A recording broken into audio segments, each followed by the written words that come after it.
Être un investisseur autonome ou confier sa gestion financière à un planificateur financier, laquelle des deux options vous convient le plus? On regarde ça avec le vulgarisateur boursier Michel Villa. Bienvenue à Garde le change.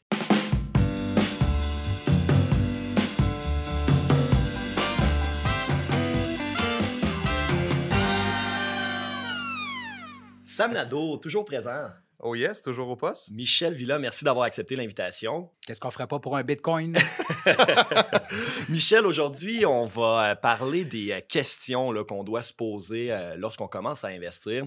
Je vais te poser tout de suite la question en lien avec la notion et le coût d'opportunité. Qu'est-ce que tu as à dire là-dessus?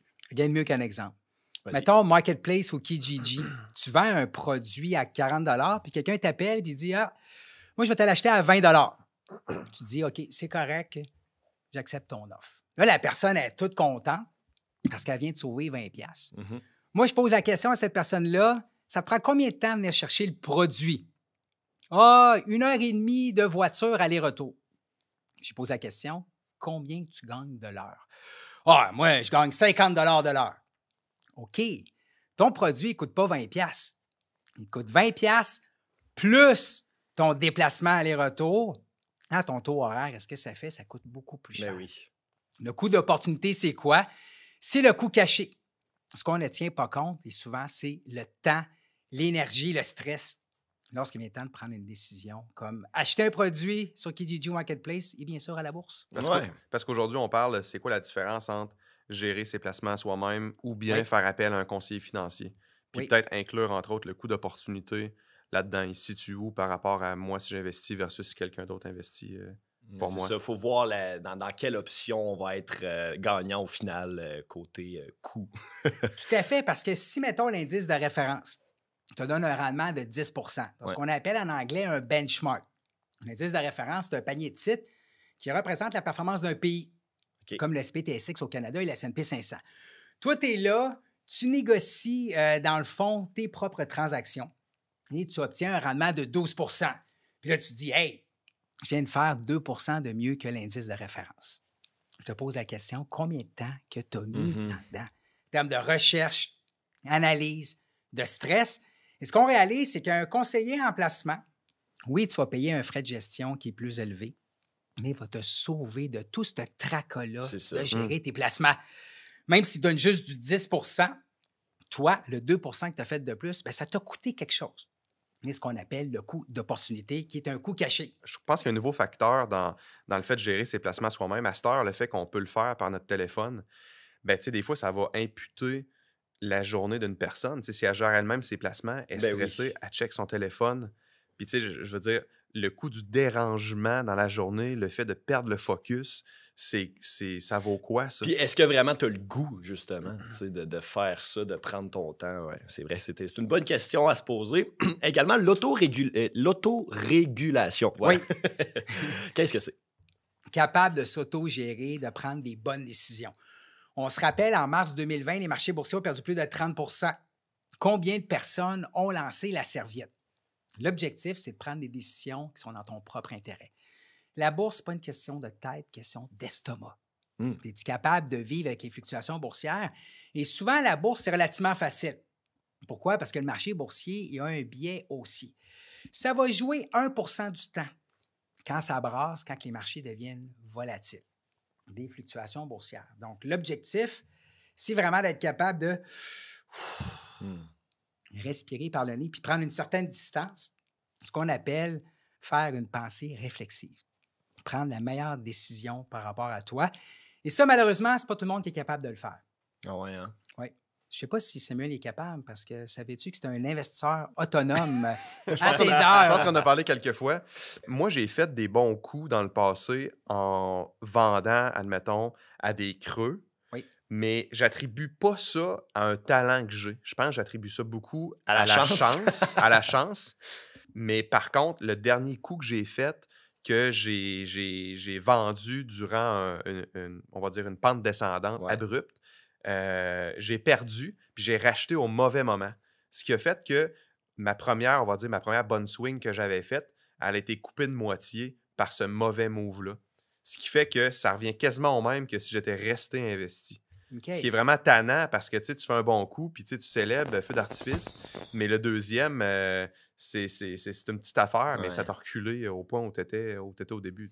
C'est capoté comment faire un bon coup, tu peux te sentir bon, invincible, instantanément. Puis il s'agit des fois d'un coup, puis ça te recule des fois d'un an.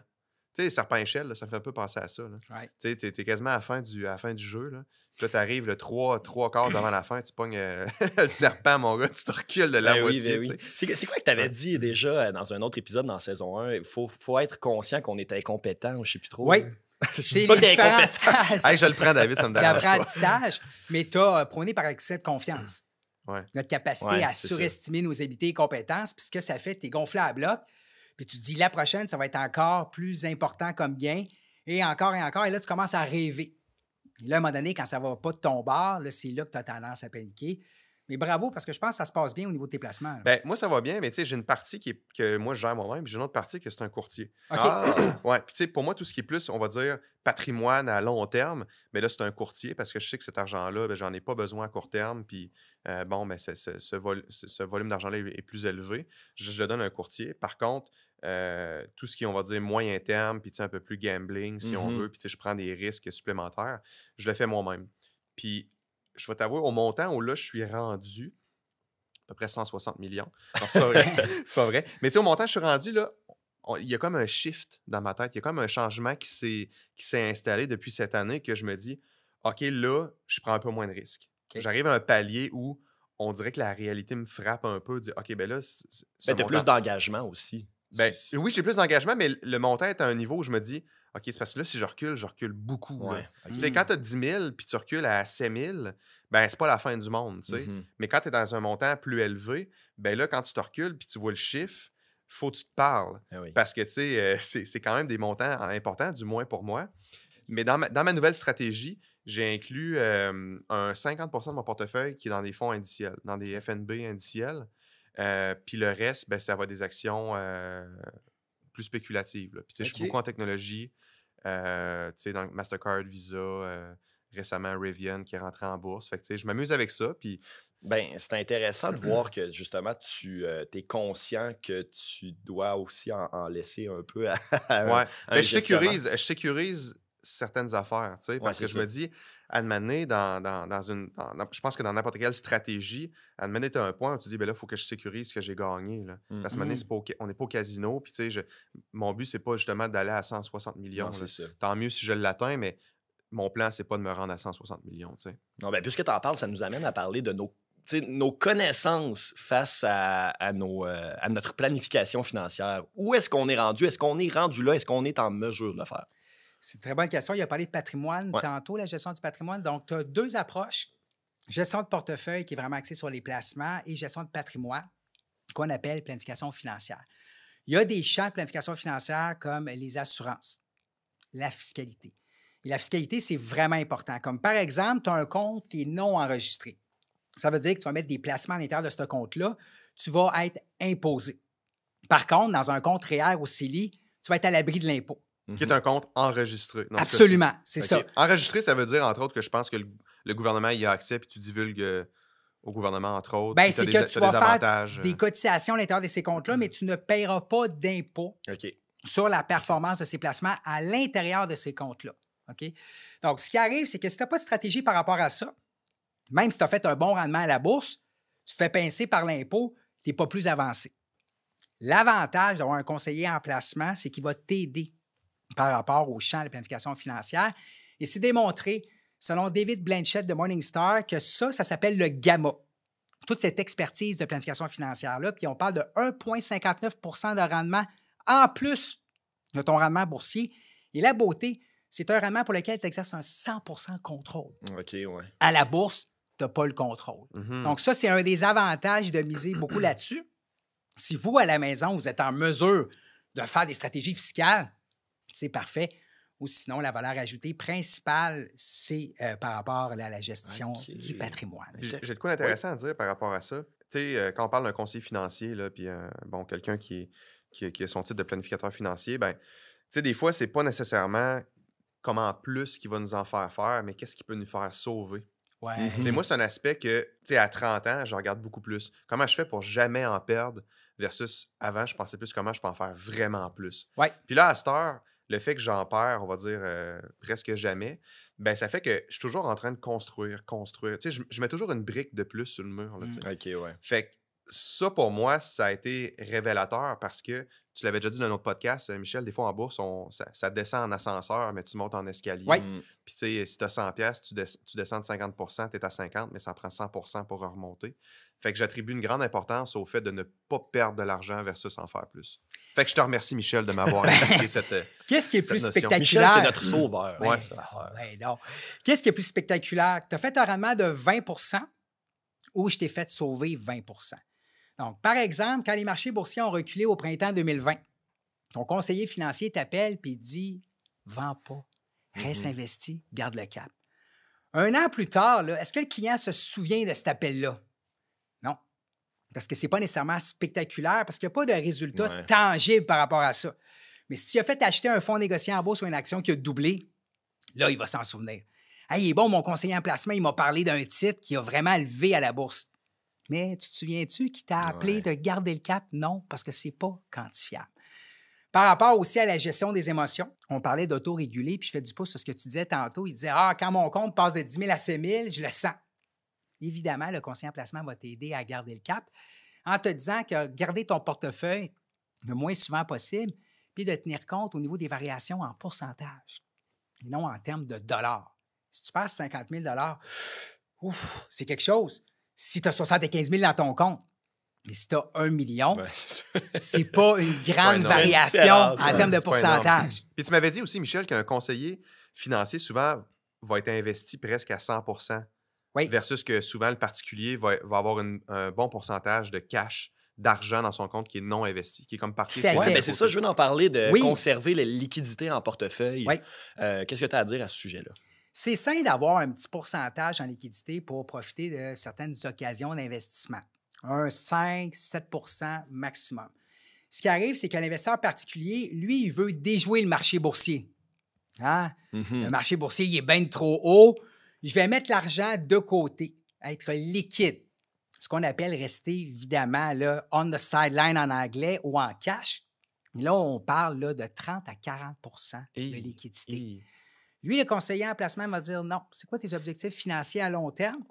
Tu te dois d'être investi pour atteindre ça. L'autre facteur, c'est la diversification. Tu sais, le principe de ne pas mettre tous les mêmes œufs dans le même panier, là, ce qui arrive, c'est qu'on est sous-diversifié quand on gère nos placements, en moyenne, 4 titres en portefeuille. Tandis qu'un conseiller en placement, lui, va te faire vraiment une belle stratégie. C'était l'idéal 12. C'est selon la théorie financière moderne, on parle en 12 et 18 titres. OK, quand même. Dans des secteurs différents. Secteurs d'activité différents. Donc, le monsieur, madame, tout le monde, on parle de 4 titres. Et quel titre qu'on va choisir? Des titres qu'on connaît, hein? Comme Lightspeed, BRP, Bombardier, Lion Électrique. C'est ce qu'on appelle le biais de familiarité. Quand tu arrives pour prendre une décision à la bourse, ça ne te tente pas de te casser le basic, tu veux sauver du temps et l'énergie. Qu'est-ce que tu fais? On y va avec ce qu'on connaît ou ce qu'on utilise comme produit. Donc, le biais de familiarité, oui, c'est bon, mais le problème, ça ne veut pas dire que si tu connais l'entreprise, que tu vas vraiment faire une bonne décision d'investissement. Donc, au Canada, savez-vous c'est quoi la capitalisation boursière du pays par rapport à l'ensemble du globe? Si on prend toutes les actions du globe, là, le Canada, ça représente combien? Je pense que c'est 3 Yes! Oh! 3 Très fort. J'aurais pas su. Aux États-Unis, c'est 55 Mais ce qui arrive, c'est que les investisseurs québécois et canadiens ont 50 de leur portefeuille en actions canadiennes. Ce qui arrive, c'est qu'on est sous-diversifié sur une base internationale. Donc, pour éviter de tomber dans le biais de familiarité, il faut faire des devoirs et s'intéresser à d'autres entreprises. Puis un conseiller en placement peut t'aider. Si tu es capable de mettre du temps et de faire des efforts, c'est correct. Mais il faut garder ça en tête que tout part de la construction du portefeuille. Enchaînons avec les avantages, inconvénients, tu sais, vis-à-vis, mettons, si je gère mon propre portefeuille ou si j'étais avec quelqu'un qui gère mon portefeuille. Fait que commençons avec les avantages de gérer soi-même. Écoute, T'es-tu déjà allé chez Ikea? Oui, c'est le fun. On passe beaucoup trop de temps chez Ikea. Tu parles D'acheter un d'assembler, meuble, d'acheter un Ouais, meuble. là, ouais, c'est ça. Ouais. T'as-tu du plaisir quand tu le fais? D'assembler le meuble, non, mais de l'acheter, oui. OK. Toi, as-tu du plaisir Moi, je d'assembler un déteste meuble? ça. Moi, j'achète Ah, le meuble, ouais. puis ma blonde, elle le monte. OK. Ouais. Ta blonde, Les quand elle a révélations. fini de le monter, le Elle meuble, est là, très fière. elle est fière. Elle est très Ben oui. fière. OK. Ouais, très fière. C'est sûr. Ouais, Pourquoi qu'elle est fière? Parce qu'elle l'a fait elle l'a fait. de ouais. ses propres Ouais. mains. Ils ont fait une analyse pour demander aux gens, quand tu fais un meuble Ikea, là, puis je te demande à quel prix tu serais prêt à le vendre ou en termes de valeur, les gens ont dit un prix 62 plus élevé que s'il avait été assemblé par quelqu'un d'autre. Ben oui, parce que c'est toi qui l'as C'est toi monté. qui l'as fait. C'est mon petit bébé. Donc, quand tu arrives pour faire l'investissement boursier par toi-même, tu as une fierté de dire, comme Samuel, t'as acheté du Rivian, toi? Ouais, j'ai acheté du T'as-tu Rivian. fait de l'argent? Beaucoup d'argent. Est-ce que tu sens une fierté par rapport à que tu as pris la Très décision? grande fierté. J'ai le chest bombé, je regarde droit devant. Donc, à la bourse, on dit souvent qu'un investisseur se comporte de façon rationnelle. C'est qu'il prend tous les faits, il fait des calculs, il pense en termes de probabilité, mais on oublie la composante émotionnelle. Et quand tu t'investis dans un projet puis tu as du succès ou que tu apprends, que c'est le fun. Je te Ouais. dirais que ça, c'est un avantage Ouais. vraiment trippant. Ouais. En plus de te développer de façon personnelle comme individu. Moi, je dis toujours que c'est un miroir qui te montre tes qualités, mais qui amplifie tes mauvais côtés. Alors, moi, j'ai appris beaucoup à la dure par rapport à ça. Puis, ce qui est le fun aussi, c'est qu'à cause de la gestion passive, c'est de répliquer la performance des indices de référence. On peut le faire à faible coût. Donc, c'est avantageux au niveau du coût par rapport à un conseiller en placement de faire affaire avec ça. Et la technologie nous aide beaucoup aujourd'hui pour prendre l'information puis prendre de bonnes décisions. Dernièrement, j'ai comme... Ben, tu sais, dernièrement, il y a peut-être 6 mois, 1 an, j'ai comme remis un peu en question le fait d'avoir un gestionnaire, dans le fond, un courtier qui gère justement la partie que je vous parlais tantôt plus patrimoniale puis tout ça. Puis je me suis dit, tabarnouche, pourquoi j'achète pas juste un fonds indiciel, un FNB indiciel du marché américain, canadien, puis tout ça, puis je vais sauver, tu sais, le frais de 1% que ça me coûte, tu sais. Fait que là, je me suis posé la question, je me suis dit, hey, tabarnouche, je devrais le faire moi-même.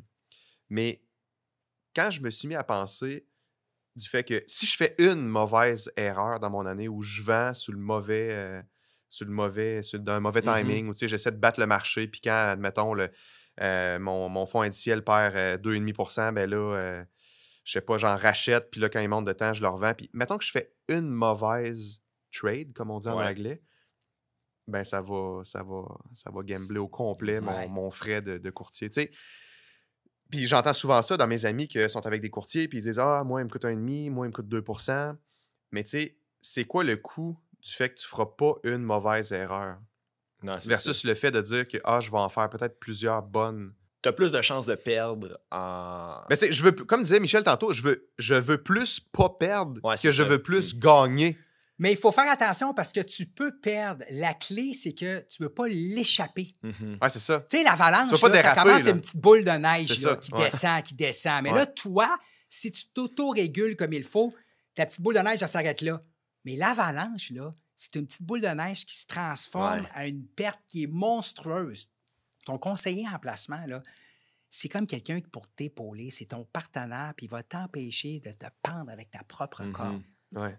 Puis c'est démontré qu'il y a une étude qui a été faite avec Cyrano qui démontrait que sur une période de 15 ans, les ménages qui géraient leur propre placement avaient une performance ou un montant total qui était 4 fois inférieur c'est beaucoup par ça. rapport aux gens qui beaucoup confiaient ça. la gestion de leur placement aux conseillers. Parce que c'est justement un jeu de gérer les émotions. Puis moi, j'attribue une grande importance au plan. Tu sais, admettons, on se fait un plan 5 ans. Là. Tu sais, mon but, c'est pas de faire une année à 40 là. Tu sais, je vise pas faire 40 Par contre, sur mon 5 ans, je dis que, admettons, je veux doubler mon capital. Tu veux être rendu à une telle place. Ben, je veux être rendu à une telle place. Ouais. Mais tu sais, je forcerai pas trop la game pour me rendre plus vite. Oui. Parce que le risque supplémentaire que je vais prendre peut engendrer des pertes aussi très importantes. Ce qui fait qu'il peut me reculer davantage. Fait que des fois, quand je vois que je suis trop en avance, des fois, je vais sécuriser des choses. Mais ça, avant, je le comprenais pas, ça. Tu sais, moi, c'était le plus vite possible. Je veux faire le plus gros rendement possible, le plus haut risque. Mais, tu sais, si à la fin de la journée, le plan 5 ans dit que tu veux doubler ton argent, ben, tu sais, suis le plan. Puis après ça, quand tu seras rendu aux 5 ans, ben, les 5 autres années, ben, tu le feras comme tu veux si tu veux rectifier le tir. Parce que si tu veux arriver à tes fins puis arriver à la destination, la ville où tu veux, mais même l'adresse, ben ça prend un plan, je pense. Ouais. Puis pas juste ça, on a plan de trade et trade de plan. En français, ça se dit comment, ça, Michel? Planifier ta transaction et de l'exécuter. Et c'est là que ça fait toute la différence. Prenez dans le domaine du hockey, combien de joueurs qui ont une Ligue nationale, c'est du potentiel, mais finalement, ils ne livrent pas la marchandise. Parce que analyser un placement, ça prend des habiletés plus de logique, raisonnement, attention, concentration. Mais arriver dans le feu de l'action puis négocier tes propres placements, ça prend vraiment différentes habiletés qui n'est pas nécessairement de l'aspect rationnel. Et c'est là que ton conseiller en placement peut t'aider. C'est un peu comme, dans le fond, il va regarder tes angles morts. Il va t'amener à avoir des perspectives que tu ne verras pas nécessairement. Puis lui, c'est son devoir, à cause des accréditations professionnelles, de s'informer via de la formation continue. C'est quelqu'un qui travaille pour toi. Ouais. Quels sont les autres avantages, là, rapidement, en terminant, de gestion de portefeuille avec un conseiller en placement? Voilà. Il peut aller à un autre niveau par rapport à un testament, par exemple. As-tu un testament, Samuel? Oui, il est mis à jour. C'est bon, parce qu'il y avait une personne sur deux qui, en Amérique du Nord, n'avait pas de testament en date de 2018. Au niveau des assurances, invalidité, maladie grave, planification au niveau de la succession. Moi, là, quand je vais décéder, là, je donne l'argent à qui? Il va vraiment t'amener à ce niveau-là. Donc, on dit qu'un conseiller en placement va y aller au-delà des chiffres. Puis il va avoir cette composante-là qui est vraiment niaiseux, importante. là, mais à partir de quel âge, normalement, on est censé avoir un testament? J'en ai pas, là. Bien, moi, je te dirais que dès que tu as des enfants à charge, C'est ça. Hein? ça, c'est vraiment là, une obligation. Je suis pas encore là. C'est important. Mais quand on se met dans un, on va dire, un état d'esprit où on veut bâtir un patrimoine, puis on va arriver à un montant intéressant, souvent, on va parler de quoi, 1 million, 2 millions, 3 millions, là, pour quelqu'un qui investit quoi sur un 35-40 ans, sérieusement. Ouais. Ça fait quand même une somme importante. Puis, juste la passation de ces sous-là à la prochaine génération, c'est extrêmement complexe. Oui. Ou ça peut être extrêmement complexe. Parce que des fois, cette personne-là n'aura pas juste cet argent-là, mais elle va avoir des biens immobiliers, elle va avoir plusieurs choses. Puis, si tu veux pas perdre une grosse partie de ce montant-là en impôts ou en frais de plein de professionnels qui se mettent le nez là-dedans pour tout clarifier ça, bien, de tout planifier le chemin avant de décéder peut sauver énormément d'argent pour la succession. Énormément d'argent. On parle de... Parce que, écoute, mon notaire m'en a parlé, il m'a donné des exemples. Là. Fait que, ça me sautait aux yeux. Là, je pense qu'il y avait un de ses clients, c'était autour de 3 millions, qui succédait. Puis il y avait quelque chose comme 850 000 d'impôts à payer avec ce montant-là. Fait que, tu sais, puis il m'a dit qu'il aurait pu éviter la moitié de tout ça s'il était bien planifié. Fait que, tu sais, on parle de, tu sais, mettons, 425 000. Fait que ça coûte quoi de bien planifier ça versus au décès? Puis comme on sait tous pas quand on va mourir, ben, ça arrive 10 ans plus tôt, puis on se fait prendre, comme on dit, les culottes à terre. Non, c'est ça. Ben, c'est la succession après ça qui vont c'est d'avoir, dans le fond, conséquences. un plan, une stratégie lorsqu'on fait affaire avec un gestionnaire. Donc. Tout à fait. Puis un autre facteur qui est intéressant aussi, c'est de commencer très tôt. Par exemple, si toi, tu fais affaire avec un conseiller en placement, puis ton enfant te voit faire affaire avec un conseiller en placement, lui, le conseiller en placement, va t'inviter à faire investir ton jeune le plus rapidement possible. J'avais déjà vu une analyse qui disait que si tu commençais à investir 2 000 $ par année à partir de 20 ans, puis tu faisais jusqu'à 33 ans, puis là, après ça, tu arrêtes, OK? Puis tu laisses rouler tes placements avec un rendement X par année. Une personne qui commence à 33 ans, puis le fait jusqu'à 65 ans, si tu compares les deux situations, la première personne qui a juste cotisé 2 000 $ par année de 20 à 33 ans va faire plus d'argent, même si elle arrête à 33 ans, que quelqu'un qui a commencé à 33 ans et qui l'a fait sur une plus longue période. Ben voyons donc. Parce qu'à 65 ans, l'autre personne a plus d'argent à cause de l'effet cumulé. Tu sais, la bourse, elle grimpe annuellement de 7 à 8 %. Plus que tu commences tôt, plus que tu as des chances de voir tes placements là, vraiment engendrer des rendements qui sont exponentiels. Et ça, le conseiller en placement va t'initier par rapport à ça. La bonne nouvelle, c'est que les firmes de courtage de commission réduite font beaucoup de formations, de sensibilisation pour les jeunes. Puis même si tu gères l'argent par toi-même, tu peux être sensibilisé à commencer très tôt aussi. Michel Villa, vulgarisateur boursier. Merci beaucoup. Merci à vous. C'était super intéressant. Merci beaucoup, merci. Merci à Sam également. Et vous, chers auditeurs, on se dit à la prochaine pour un prochain épisode de Garde le change. Ciao!